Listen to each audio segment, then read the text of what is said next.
In this video, I'm gonna show you how to build an AI SaaS from scratch and what's the cheapest and most reliable way to deploy it. And before we begin, what we need is an empty folder, which is what I have right here. So I'm gonna open that folder inside of Cursor, and there we go. Now we have a lot of options, right? We have Codex, Cursor, Claude Code, Droid, many different coding agents. But right now, I think one of the best is Claude Code, and especially after the release of Opus 4.5, which is the latest model from Anthropic. So if you don't have Claude Code installed, just type it into Google, click on the first link. This will bring you to the official landing page from Anthropic, where you have multiple different ways to install and use Claude Code. But personally, I think it's best to use it in the terminal. So to do that, just copy this command, open the terminal on your computer, doesn't matter if you're using Windows or Mac, and just paste it in and hit enter. Once you install Claude Code, you should be able to open any terminal and type in Claude. And this will start Claude Code inside of that project. So as you can see, this project has no files, no folders, which means we have to work with Claude Code to design it from scratch. So I'm gonna do Shift Tab, which is one of the main keyboard shortcuts you need to know to use Claude Code. And I'm gonna switch into auto accept mode, which means I don't have to click accept after every single change. Now, when it comes to the model, you can type in /model and make sure to select Opus 4.5. This is currently the most powerful model from Anthropic.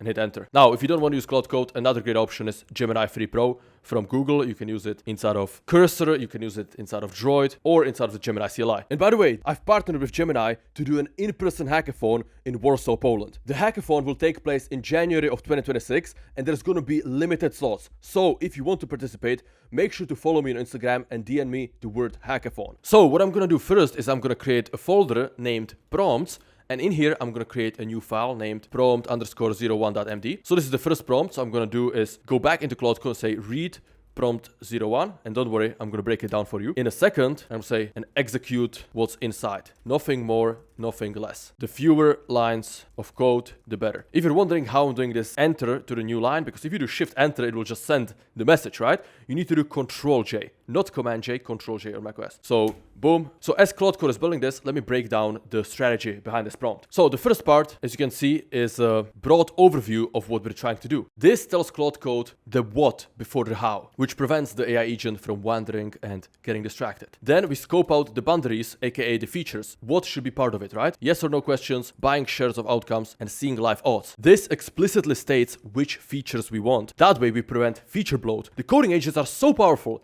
that the issue isn't that they add too little features, but that they add too many, and they get overly excited and they keep bloating your code base with unnecessary stuff. The third part of this prompt is the tech stack. This is an important constraint for the AI agent, and this is actually one of the few decisions that you yourself as the human should do, right? And if you're new to coding or software architecture, just do a few, researches with Perplexity, with ChatGPT, with Claude to learn about, okay, what is the best framework for frontend? What are the different databases, right? These things you can learn in a matter of a few prompts. But the tech stack is essential because changing the tech stack later on is a very, very painful thing. So what you should do instead is do a deep research, such as with Perplexity, what tech stack is best, and then you describe your app idea in here, and boom. Just a single deep research like this will give you so much things and will prevent you from making a horrible mistake that will be very hard and painful to correct later on. So that's the third part of this original prompt. The fourth part is this one, telling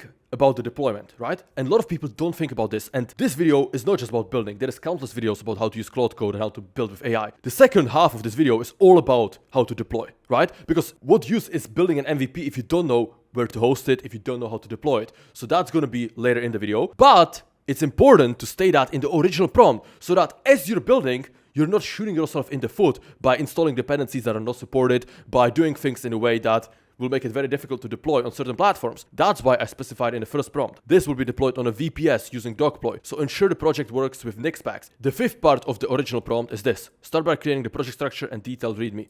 So this is what it should do in the first prompt, right? Very clearly, we tell what we want to start with, and nothing else. Actually, this is the fifth part.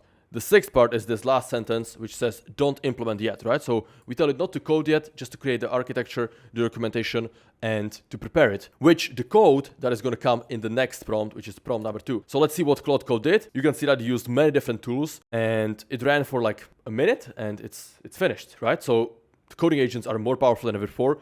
Building your own software is easier than ever before. So even if you're not a programmer, you can absolutely do this. As you can see, this prompt is written in plain English. And all I did is a bit of research ahead of time. Again, using AI tools, typing in them in plain English. Okay, so let's see. First, it created these folders with the make directory command. Then it created a package.json file, created the readme file. So a readme file, for those who are new to software development, it's the main documentation file. It describes the project, it describes the tech stack, what the database schema is. And basically, it's the fastest way for anybody to get up to speed. So if somebody from outside who didn't watch this video and who didn't build the project came in, what they should start with is the readme file. They should look at this and it should be clearly structured to describe what we're building, what the dependencies are, and how to actually start using it. So that is the purpose of the readme file. Luckily, Claude Code created that for us, so we don't have to spend time on that. So here's the summary of what it did, these files, and the schema. Okay, so I think we're ready to move to the second prompt. So new file, prompt underscore O2. The reason I use underscore not space is because that is a very bad practice. The reason for that is a lot of different compilers or terminal commands, stuff like that, don't like it when there's a space, right? They think it's two separate things. So just use a dash, use an underscore. Do not use spaces in file and folder names. Okay, so here's the second prompt. Set up Next.js with app router, Tailwind, and create the basic pages. Home, list markets, market detail page, create market page. Just UI, shell with the mock data, no API yet. So what I'm trying to do by splitting this into multiple prompts is nail each part at a time, right? So this is the Next.js frontend. We're not doing the API just yet. We're trying to make sure that the frontend is good, and then we will add the API. Rather than trying to one-shot everything, which a lot of the times the models can do so, we're trying to be more strategic, and this allows us to check at every point that things are going well. Because again, making these large refactors is more difficult later on. All right, so again, let's switch to Claude Code, and I'm going to rename this terminal to Claude Code just for clarity. Boom, let me zoom out a bit. Say good work. Now execute prompt number 2. Enter, enter. And we might need to hit a few approvals here. And if it gets stuck in any commands, we can always run them ourselves. And we can ask it what to do. All right, so here's the layout TSX file. 16 additions, 1 removal, simple layout. And I think at the end, Opus will tell us how to start the front end and how we can check it. All right, so now it's asking for approval to create a new directory. So we're gonna approve that, and we can see that this is a safe command. If you're not sure, just ask Perplexity, is this a safe command? Should be allow listed. And by the way, I'm gonna show you a pro tip. If you do like, let's do normal search, how can I whitelist certain Claude Code commands so that I don't have to manually approve them every time? You can actually create a Claude folder with settings.json to do this. But if you don't do this, again, just ask any AI with web searching capabilities, which all of them have, and it will tell you, right? So now I'm using Gemini 3 inside of Perplexity to research this. In the meantime, let's switch back.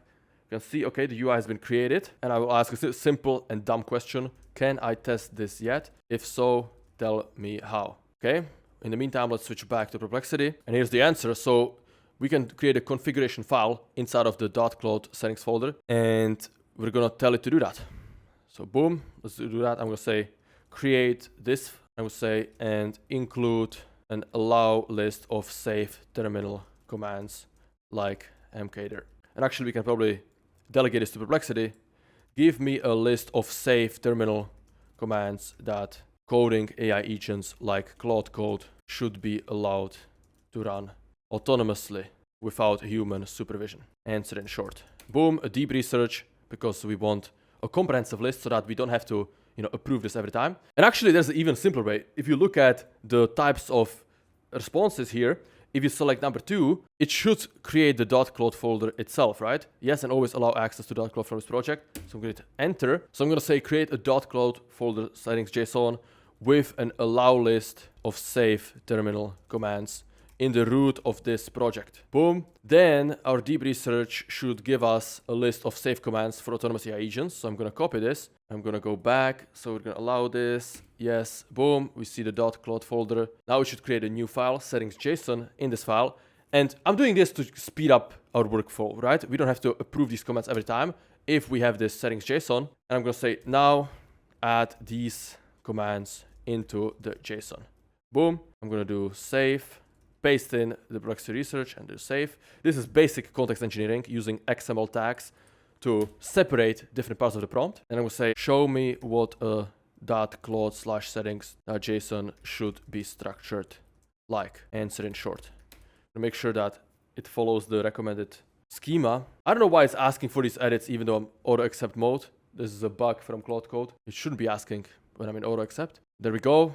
It extended our list, removed some, and added a bunch of other safe commands. And rm sudo move, these are very risky, so it's in the deny list as well. Okay, that's good. Let's get back on track here. So if I scroll back up, we can see that we can run the project. So let's just do npm install and npm run dev. We open a terminal again, boom, with command J, and make sure we are in this project. We are, okay. And then I'm going to npm install. This will install all the dependencies necessary for our front end to run. Also create the node modules folder with all of the things we need. All right. And then we do npm run dev. This will start the development server on localhost 3000. Let's open that in Cursor browser. This is a new feature of Cursor 2.0. And there it is. We have a simple front end, nothing crazy, but it works. And since we're running this inside of the Cursor browser, we can debug it more easily, and we can even select like specific UI components, right? Specific divs, and fine tune them, describe how we want them to change. This is a nice feature inside of Cursor. All right, so we have the MVP of the front end. Obviously nothing crazy. We're gonna improve this a lot, but let's switch back to Cloud Code.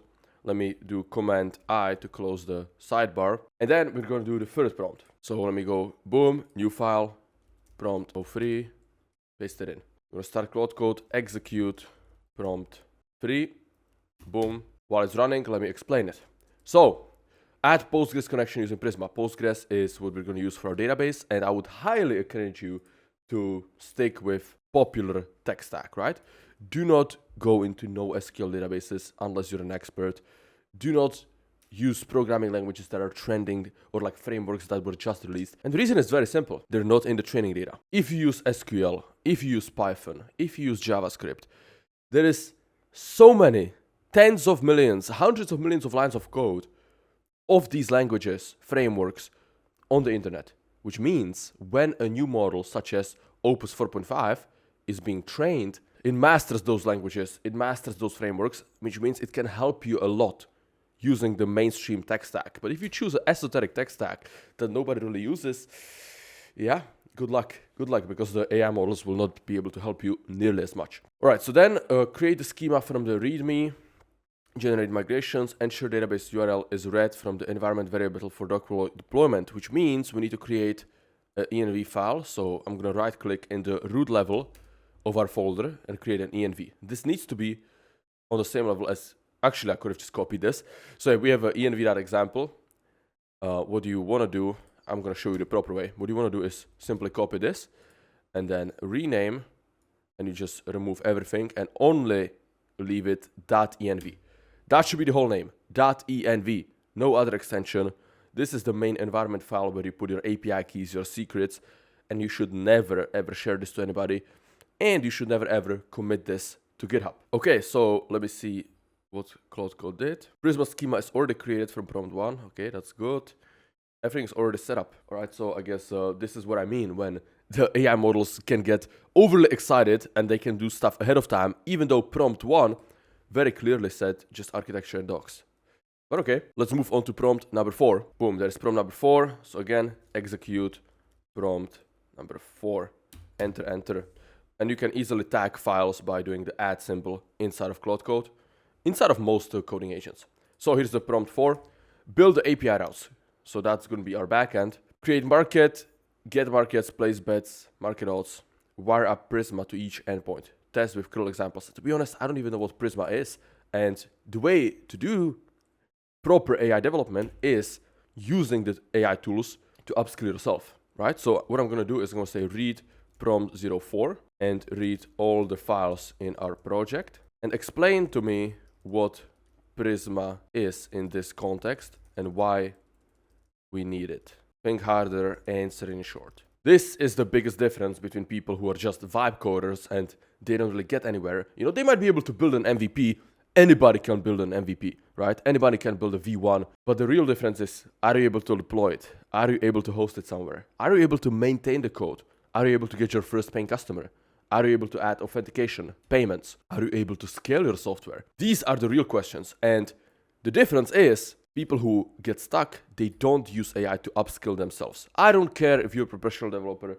I don't care if you've never coded before. I don't care if you're 70 years old. You can learn. Brain has neuroplasticity until you die. You can absolutely learn. And that's how you should be using AI. To upskill yourself, first and foremost. I'm going to do stop because it should not do any changes. Do not do any changes. Just explain what I asked you to explain. Make your answer simpler and shorter. This is a particular issue with Gemini 3. It is very overeager and it doesn't follow instructions, right? Yeah, even when you tell it just to answer a question, you just start making code changes, which is very annoying. But hey, Prisma is a bridge between your code and the database. Why we need a translation? Automatically turns your TypeScript code into database commands.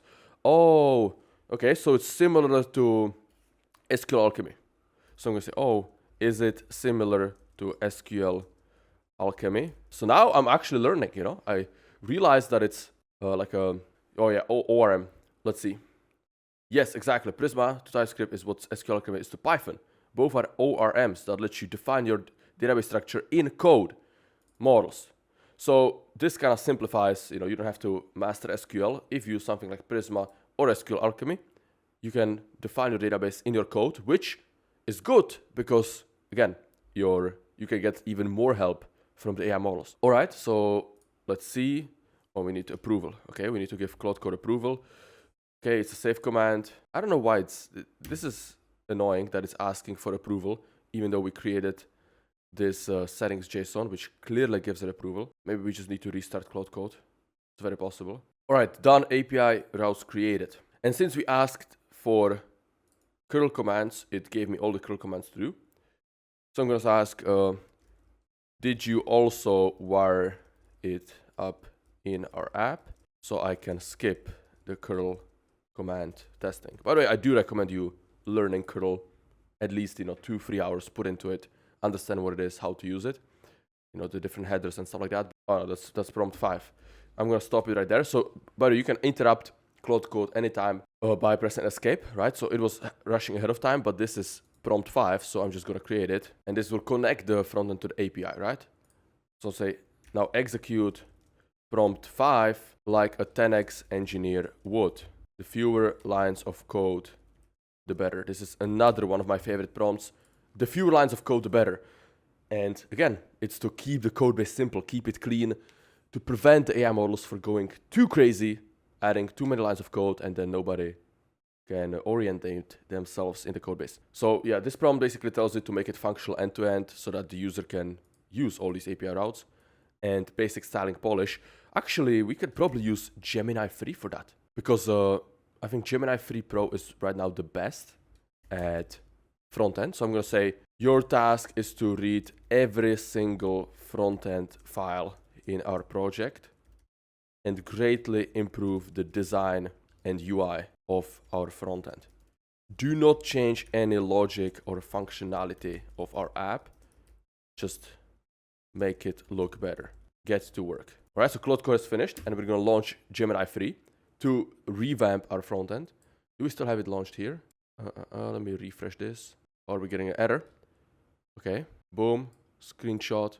We could debug this inside of Cursor, but we're using Claude Code, so it's going to be a screenshot. Fix this. Oh, actually, we didn't run this. Oops. You probably need to kill the terminal. I'm going to kill it. npm install again. Should probably follow what Claude Code is telling us, right? Boom, and then we need to run npm run dev again. You need Postgres running, quickest fix. Docker run Postgres. npx Prisma db push. We need to also change this in our env. Okay, so Gemini has revamped our frontend. That's good to know. I'm going to say I have Docker desktop. Can I use that? For simplicity, I want to show you Docker desktop because you can just go to Google and type in Docker desktop and install this in like 2 minutes. So let me see if it works with that. Yes, run this in your terminal. Boom. Okay, so let's run it. We need to copy this, open our env, close this prompt file, open our env, change this like so. None of these new line gaps. Okay, and then this is the issue with that command. It's getting split into 2 lines. Okay, now it should be good. Need to make sure there is no new line character. Okay, wait, let me make sure my Docker is running. It wasn't running. Okay, that's a beginner mistake. So let's try that again. Clear, boom. All right. Let me see. I'm going to paste this in. Is this good? And then in the meantime, we can clear this and do npm run dev. Let's see if this works. Open it, cursor browser again. We're getting a different error. Oh, we didn't run the Prisma command. Okay, I'm gonna do Control-C to kill it. So when you're in terminal, Control-C, again, not Command-C. I'm on macOS, so when I say command on Windows, that's control, but Control-C on macOS kills the processes, right? So that's what I did. And then let's see. We need to run this, npx prisma db push. All right, that's good. And then I'm going to do up arrow. So when you're in terminal, you can do up arrow to cycle through commands you recently run. And I'm going to npm run dev again. And we're going to go browser, reload this. And there we go. Our app is loading. No markets are created, so let's create one. Will Bitcoin hit 100K in 2024? That's boring. Will BTC hit 200K in 2026? That's a better question. Okay, we created the market, but it's not here. Okay, we also need to change the name of this from Polymarket to David Market. Change all naming from Polymarket to David Market, just so we don't get sued. And I'm gonna, again, a screenshot is underrated. I think there's actually recording. Yeah, I mean, look, this is definitely not optimal because we're using Gemini 3 for front-end design and we're using Claude Code for the logic. But hey, sometimes you gotta do unscalable things. And what you need to do is describe the error, right? When I create a market, it does not appear anywhere. And then I'm gonna do, here are the terminal logs. Boom, logs, again, XML tags. Open the terminal with Command J. Copy the whole thing. Boom, paste it into Claude Code. And I'm gonna close the XML tags logs. Investigate what is wrong. Ultrafing. And answer in short. So ultrafing is a keyword that will use the maximum reasoning effort for Claude Code. And that's why it was this rainbow color. Okay, so that was fast. Anyways, next is auto cache. Shows cache page, quick fix. Okay, refresh. So it caused the refresh after we create a market. That's good. And Gemini renamed everything to David Market. That's also good. Let's go back here and reload. And we have our market here. Okay, let's open it up. Will Bitcoin hit 200K in 26? 50% chance. I'm gonna trade $5 on buying yes. And it changed the odds, right? So it's an automated market maker. Let me do $17 on no. Boom, now it's more of a chance. Now I'm going to do $99 on yes. And we're skewing the odds. But now if I drop $217 on no, you can see that the math is working. Homepage is kind of shit. So I'm going to say the main landing page is kind of weak. We need to see the markets, the odds, and some visual graphs. Get to work and make this happen. Also, avoid these cringe vibe coding gradients. Instead, use a clean white, gray, black, metallic color palette. Again, do not change any logic or functionality of our app. And even though I'm typing with several typos, doesn't matter. These are large language models. They can easily understand that. And what I'm trying to stress is I'm using the best model for the work. I'm using Gemini 3 for the front-end design, which right now it's best at front-end design. And I'm using Claude Code with Opus 4.5 for the core logic, which again, it's best at that. Okay, so the MVP of our app works. So while Gemini is upgraded the front-end, we're gonna do what most content creators don't show you. How to actually deploy it, how to actually host it. Because look, it's almost 2026, like anybody can build an app in a matter of a few prompts, right? Here we did it in 5 prompts, but if you have a simple idea, maybe it's a 1 prompt thing, a 2 prompt thing. That is not an impressive thing anymore. It was a year ago, it certainly was 2 years ago, it's not anymore. So I'm gonna show you what all the other YouTubers don't show you, and I'm gonna take it a step further and do the deployment. But first we need to set up a GitHub for this, because in order to deploy a project anywhere, you almost always need to have it on GitHub, or alternatives to GitHub, but GitHub is the most popular way to store code. And again, you don't have to master it. In the New Society, I have a few modules on the essentials of GitHub for coding with AI, but basically you just need a GitHub account. It takes a few minutes to create one, and then go to top right, click on repositories, click on new. I'm gonna name it David Market, because that's what we're building here. I'm gonna make it public so all of you can use it. And actually, before we do that, we need to tell Claude Code one more important thing. Create a comprehensive git ignore file in the root of our project to properly exclude all sensitive files.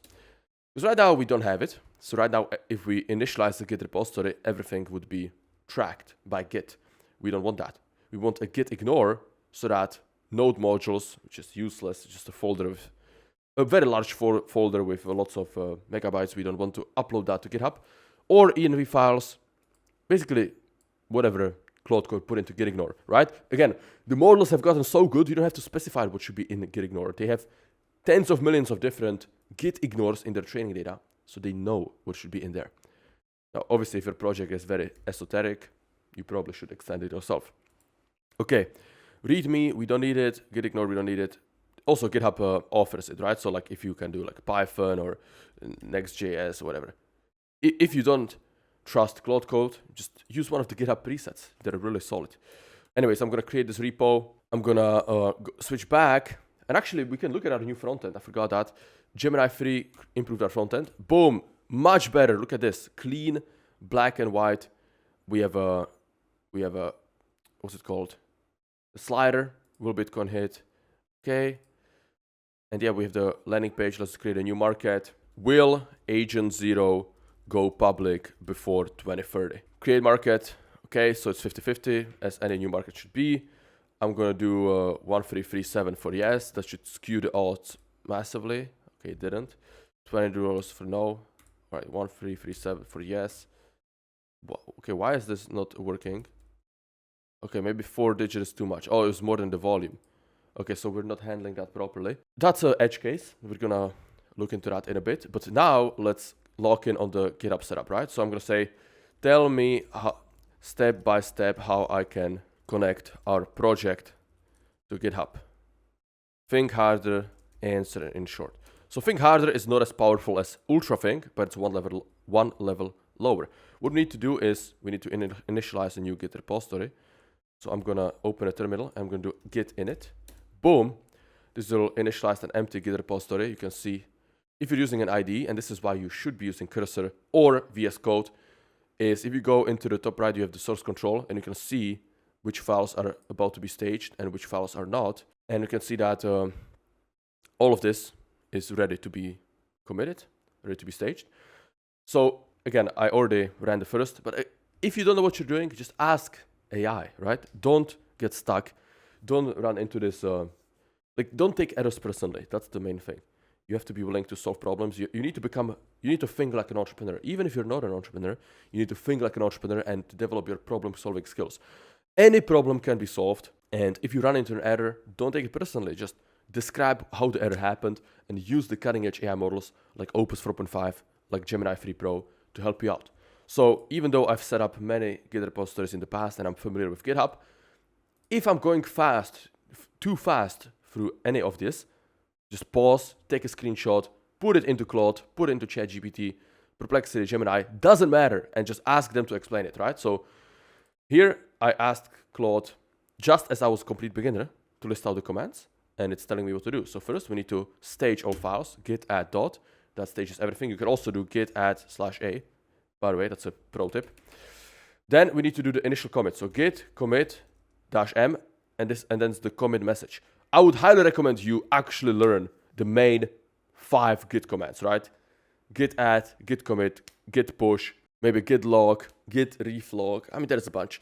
But yeah, if you learn the main 5, 7, 10 git commands, I mean, Git, there's hundreds of commands in Git, but like, again, learn the main 7, 8 commands. It's very good to know how to type them yourself without AI. But again, feel free to start with AI. All of us did. So I'm going to do first commit, boom, that's the commit message. Close the quotation mark. I'm going to do clear to make the terminal clear. Then we need to set what is the main branch, also known as master branch. It doesn't matter. You can name this main, you can name this master. Those are the 2 most popular names, git branch, but you only do this at the start, right? Once when you're setting up your project. So git branch -m, capital M, main branch is set. Now we need to connect the remote Git repository. Now, luckily, GitHub makes this super simple. They literally give you the URL, so let's copy that. Then we do git remote add origin, and we just paste it in. Hit enter, super simple, clear again. And then this is the main part, we push everything, right? So when you initialize Git, it is local on your machine, but we need to push it to GitHub. That's how you get it stored. That's how we can deploy it on apps and stuff like that. So I'm going to do git push, and again, you need to do this only once, the -u. This is you set up upstream tracking. Don't worry, you don't have to understand all the technical details. In origin main, and it will push it to GitHub. If we refresh here, we should see our folders, our files have been successfully pushed to GitHub. Here is our README file explaining everything. And yeah, we have successfully moved everything to GitHub. So now it's not just on my machine, it's stored here, which means if we connect GitHub anywhere, we can easily deploy it, which is exactly what we're going to do right now. We're going to take what we built, and I'm going to show you the most affordable way to deploy this and to self-host it. So you're not reliant on Vercel. You're not going to get a surprise $300,000 Vercel bill. And trust me, there's plenty of examples where people got charged like $60,000 overnight because Vercel is serverless. You don't have to rely on Supabase, on Netlify, on Render, Railway, none of that. I'm going to show you how to self-host it, which is, by the way, the most affordable way. But most people are scared of it, which is why they don't do it, and they become overly reliant on, cloud-hosted solutions such as Vercel. But hey, since you're watching this video, you have nothing to worry about. I'm going to show you everything step by step, and I'm going to show you how to use AI to help you out with the parts that might seem difficult. So if you watch until the end, you will know how to take any app you build and how to actually deploy it to the internet so you can get paying customers, you can share it with your friends, and that alone will put you in the top 1% of AI coders. Most people can build an MVP, but they don't know how to deploy it or how to host it. So we're going to do that right now. Now, before I show you how to actually self-host your app, let me explain the benefits of self-hosting, because not many people understand this. First off, you have cheap, predictable costs versus any surprise Vercel bills. Nobody wants to be charged $700K or whatever, even if it's like $3,000. I mean, this happened to one people on my team. Literally, he was like surprise charged a couple $100 for a simple MVP side project through Vercel, right? So if you have your own self-hosted server, you're probably paying like a couple bucks a month, and that's a constant predictable cost that is much more affordable than using all these cloud-hosted solutions. Also, with your own VPS, you can have functions running 24/7, whereas if you use built-in Vercel functions, there is only a 60-second limit on those. Another benefit is that you can have a direct database connection from your frontend or from your backend. You don't have to worry about RLS policies, setting that up on Supabase, stuff like that. You can install the database directly on your VPS. And you can use only open source frameworks, solutions, frontends, backends, databases, whatever. Everything you use can be open source. If you have your own VPS, you can choose where all of the code comes from. That's not the case if you're using a third-party hosting solutions, right?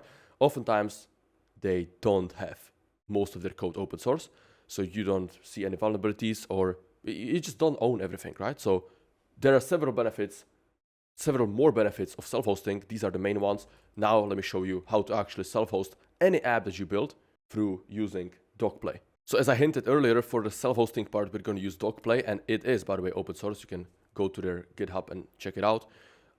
As they say, it's an open source alternative to Vercel, Netlify, and Heroku, right? So this allows you to self-host end-to-end, full stack, your whole application, and you can feel free to read through it. I'm going to link it below the video.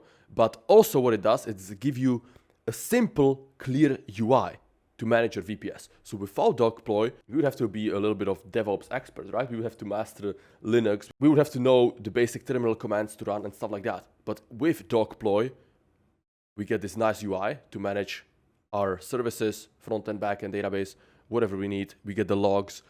I'll show you all of that. But what DocPlay does, it makes self-hosting much, much more approachable and much easier than otherwise. And that's why we're going to use DocPlay to host this app. But first, we need somewhere to host it, right? We need our own server. We need a VPS, a virtual private server. And for that, we're going to use Hostinger. So if you go to Hostinger, they offer many different VPS servers. Personally, I use the KVM2 one for everything I need. I have actually multiple of these VPS. One for my AI agents. So you can use Hostinger with N8N as well, by the way, to host every N8N automation that you build, which otherwise you would have to use N8N Cloud for that, which is a lot more expensive than Hostinger. But I also have a Hostinger VPS for experimenting with deployments, right? Deploying apps to my own server, and I have full root access to that server, so I can do anything I want with it. Plus, it's a lot more affordable than alternatives like Vercel, Netlify, Heroku, Supabase, stuff like that. Trust me, I know that because for my startup, I'm paying hundreds of dollars per month for these third-party hosted solutions, because when I started, I wasn't familiar with VPS, and I certainly wasn't familiar with tools like DocPlay or Hostinger, which make managing your own VPS so much easier.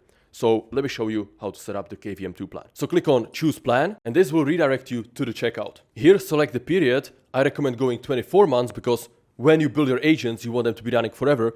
Plus, you get a really solid deal when you go with the 24-month plan. You even get a free domain for a year as a bonus. And since Hostinger was kind enough to sponsor this video, if you click on have coupon code and type in David, you will get another 10% off of your plan. Next, we need to select the location of our server, so just select whatever is the closest to you. And then what remains is finishing the checkout. So click on continue. Next, we need to create an account, and this takes 20 seconds, super simple. Now, after you sign up, you get redirected to the billing page where you fill out your name and your billing details and complete the purchase of your VPS. Make sure to check out Hostinger, use the link below the video. Now, once you complete the checkout, go to the Hostinger panel on the left, click on VPS, and here you'll see your VPS servers. So here is the new fresh VPS that requires setup, and I'm gonna walk you through that right now. And you can see this is my other one, which is hosting all my n8n agents and automations.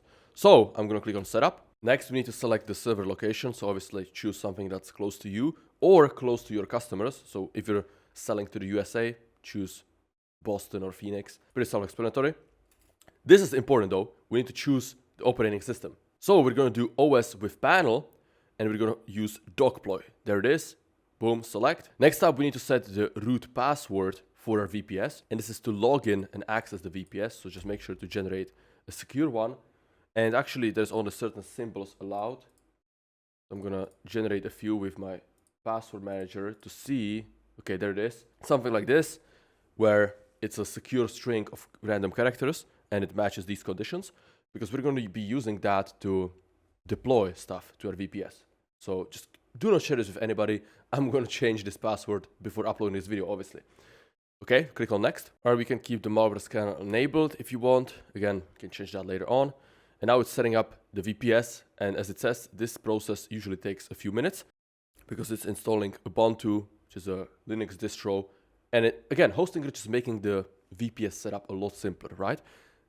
If you had to take a server from scratch and install Linux, set up everything, then you're basically a DevOps expert, right? And that's a whole job, that's a whole profession. But since most of us are not DevOps professionals, we want to make it as simple as possible. That's by using things like Hostinger, like DocPlay, and by using AI agents like Claude Code, we can remove a lot of that complexity while still maintaining full control over the VPS, right? We will still have root access. We can still do whatever we want with it. Install any type of tech stack, use it in any way we want, but we just simplify it for ourselves, which that's the definition of high leverage. All right, so it took less than 6 minutes, it was like 2 or 3, but now the VPS is ready. So let's click on Manage VPS. This will get us to the dashboard for the server. We already have DocPlay right here, nice. So let's click on Manage Panel, and this will open up DocPlay. And as you can see, we have the UI, so we don't have to mess with the shell directly. We don't have to, open the raw terminal and know all the Linux commands. This is what DocPlay makes a lot easier. All right, here, so we need to set up the server. So these are credentials that will let us access the server. So I'm going to do David, Ondrej, David, Ondrej, my email. Then here, you should probably do a different password than on the root server, right? So here we set a root password to our VPS, but this is to the DocPlay login. So choose a different password. Boom, just paste that in, register, user registered successfully. And there we go. We're inside of DocPlay. Now, again, we can leverage the UI to deploy anything, any service, any front-end, any backend, any database. DocPlay has a lot, and we're not going to go through everything in this video. I'm just going to show you the simplest way to deploy a Next.js project, which, by the way, that's what we built. We use Next.js, which is one of the most popular front-ends, frameworks for front-end. And I'm going to show you how to deploy this on your VPS so it can be publicly accessible, and you can build it into actual AI SaaS and start getting customers. So let's go back into DocPlay, and we're going to click on Create Project. We're going to name it David Market, Create. This creates a new project with that name. Next, we're going to go to top right again and click on Create Service and Application. So this is going to be the service for the whole app, because remember, we deployed everything. Oh, that's not our GitHub. This is our GitHub. We deployed everything, including the backend API routes. So just naming that frontend would not be the best. I'm going to name it just app and create. Then I'm going to click on that. And here we have the provider, aka the source of the code. And obviously we selected GitHub. And again, feel free to use GitLab, Bitbucket, or any other alternative to deploy your code. But we're going to use GitHub. And as it says here, to deploy using GitHub, you need to configure your account first. Please go to settings to do so. Let's click on settings. Let's click on GitHub. This is not an organization GitHub. This is simply my own. So click on create GitHub app. We need to authenticate with GitHub Mobile. It's asking to create a GitHub app. So here's the generated name, and we can change this later. So let's just create. And there we go. We need an action required. Okay, so what's the required action? Probably some approval. Okay, so this is very confusing. This button is not clickable. You have to click on this button, which will give DocPlay permission to certain repositories, right? So I'm gonna do only select repositories, and we're gonna do the David Market. There we go. Install and authorize. And now we can go back to our projects, to David Market, to the app itself. And there we go. We can select the GitHub account. There's the app, select the repository, David Market. Branch, so remember, we have the main branch. That's actually the only branch we have, so that's simple. But, you know, if you had the development branch, you would select that, or staging branch, whatever you want, right? You can have a separate deployment for a staging environment, separate deployment for production. It's up to you. As the project grows, you're going to have more deployments. Then build path, we leave it as is. Trigger type, we can leave it on push. That's good. We can skip these and we can click save. Now, if you scroll down, you'll see the build type. Next specs, that's good. That's what we want. For Next.js, that's optimal. And then scroll back up and click on deploy. Confirm. Application deployed successfully. So basically what's happening is that DocPlay is connecting to GitHub. It's going to take our GitHub repo. It's going to deploy it on the VPS that we're hosting on Hostinger. And we should be able to access our app in less than a minute. We can actually click on view to see the logs in real time and to see how our app is being built and deployed. So from the very beginning, initializing deployment, it clones the repo from our GitHub into our VPS, installing all the dependencies, and we should be able to see this go green any moment now. All right, so no build errors for Next.js, that's good. Let's reload this. Okay, it's still yellow. We need to wait until it's green. And there it is. So it has been deployed, done. Next, we go to domains, and we can use a free domain from DocPlay. So domains, add domain, and then if you don't have your own custom domain, just click on this. You'll get a free one. And the rest, you can just leave it as is. Just click on create. And now we have our own domain. So if you click that, we should see our app. And of course, we have an error. That's funny. So I'm going to screenshot. Boom. We're going to debug this with Cloud Code. Paste this in. I just deployed my app on DocPlay. However, when I visit the URL, the app is crashing. See image. And also, we need to give it the logs. This is very important. Or maybe we haven't validated DNS. So let's click on validate DNS.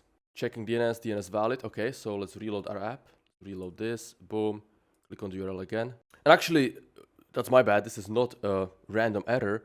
This is because our app is trying to connect to the database. Remember, locally we ran Docker. We ran Postgres through Docker, but here we haven't set it up yet because our app is only the app itself, right? Which is only the front and the back end. We haven't created the service for the database yet, which is what we're going to do right now. So create service, database. We're going to use Postgres. We're just going to name it DB, which is a shortcut for database. The rest we can leave as defaults. Click on create.